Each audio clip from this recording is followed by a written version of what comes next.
hard to face up to. It's so unbelievable that I need to put it on the table for you so that you can consider whether or not this might be a possibility. The plans that I've been describing are definitely a possibility because he heard them with his own ears in this meeting. Everything I've described up until now, up to and including a major outbreak of hostilities after the limited war. So the sequence is as follows. The planned sequence is as follows. Israel attacks Iran, then there's a ceasefire, then during which time there is heavy governmental military controls over populations in all Western countries. Then China is attacked by a biological weapon. It's a flu-like disease that spreads like wildfire. This goes all over the world, and then they have a major Third World War. And then, by this time, 50% of the population will be destroyed. And not only because of the war or the plague, but because, as many of you watching this will understand, the infrastructure goes down in situations like this. There's no food in the supermarkets, there's no gas in the pumps, the telecommunication goes down, there may not even be water coming out of the taps. People are kind of thrown back into a Victorian era without the facilities to handle this, because most people don't have their vegetable gardens, they don't have their horse and cart, they're not able to survive in the way that we used to be able to. We're very, very vulnerable in our technological advancement. We're extremely vulnerable, and of course the controllers know this. At this stage, our source was speculating about why are they in a hurry? Why do they want to do this? And there's a sort of heavy irony here, which is like, I was saying, well, if you're going to plan the Third World War, then why not take your time over it and get it right and do a really good job? You can, this could be in 20 years' time or 30 years' time, it doesn't really matter. Why is there in such a rush? And our source said that he felt, from inside information he's continued to receive, that this is still timed for something around 18 months from now. And that puts it around about the middle of 2011. He doesn't know this for sure because these events aren't calendar driven. They're actually event sequence driven. In other words, this has got to happen before that happens, and then after that the next thing can happen, then after that the next thing can happen. So a whole lot of things have got to be in place before all the dominoes fall over, so to speak. And they seem to be behind schedule in some of this. There are some planned events that definitely haven't happened. One of the things which I remembered when I was hearing this story was that our source, Henry Deacon, and many of you who've watched Project Camelot videos and read their reports for the last 3 years will know that when we met Henry Deacon in 2006, he said that in his own inside information was that there would be a war against China in 2008. Now that didn't happen. And all this time, at that time it didn't make any sense, and even now it didn't make any sense. It's like, well, all right, but why do this? Why do this? Why do this? Now, this was his answer. And our source is a pretty smart guy. He's been in the military. It's a totally different story that he didn't debrief in our audio transcript, which you have the opportunity to read, but he's had his own ET experiences in the military. He's got his own sources of information about some of the background for this.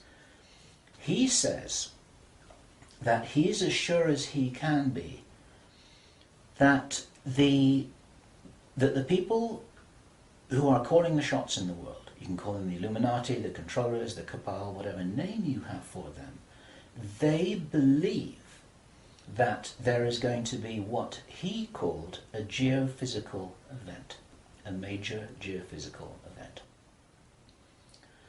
He says that the best information that he's got is that the insiders believe that this is going to happen, or they are concerned that this is going to happen.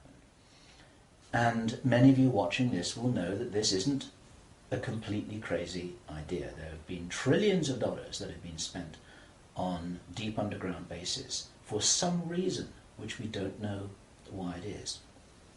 You'll know about the seed bank in Svalbard. This is in the public domain, where all the seeds of all the plants and all the crops in the world have been buried deep inside a granite vault in northern Norway. There are many precautions being taken as if something might happen that could really threaten some of these valuable resources, including the seed banks of the world.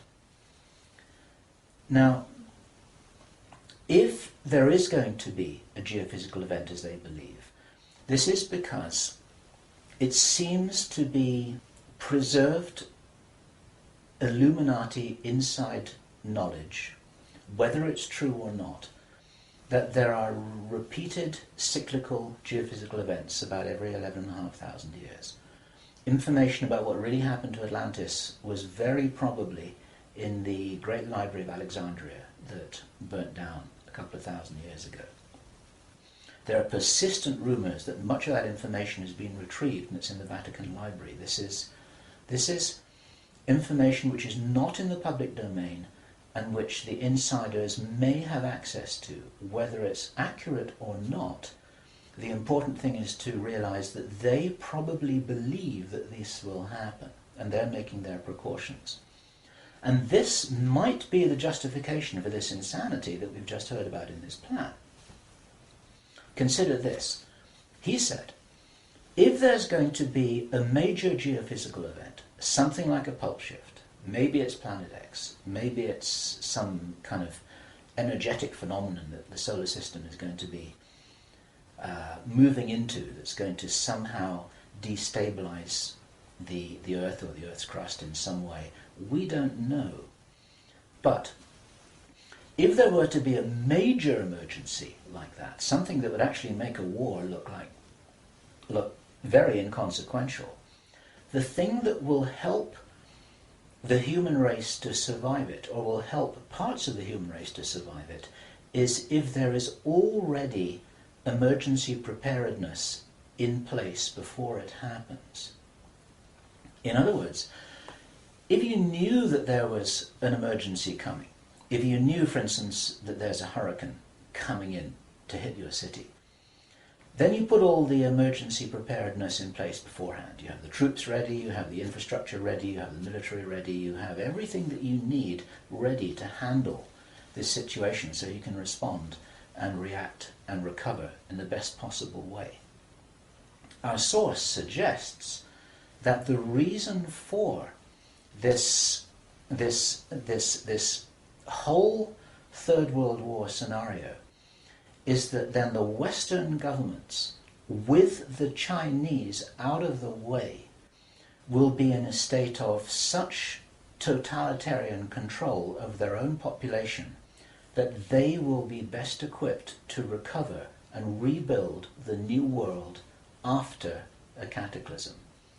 And he thinks that this is what's happening. And I have to tell you that this terrible logic makes sense to me, that they would think that way. I'm not for a moment agreeing that this will happen.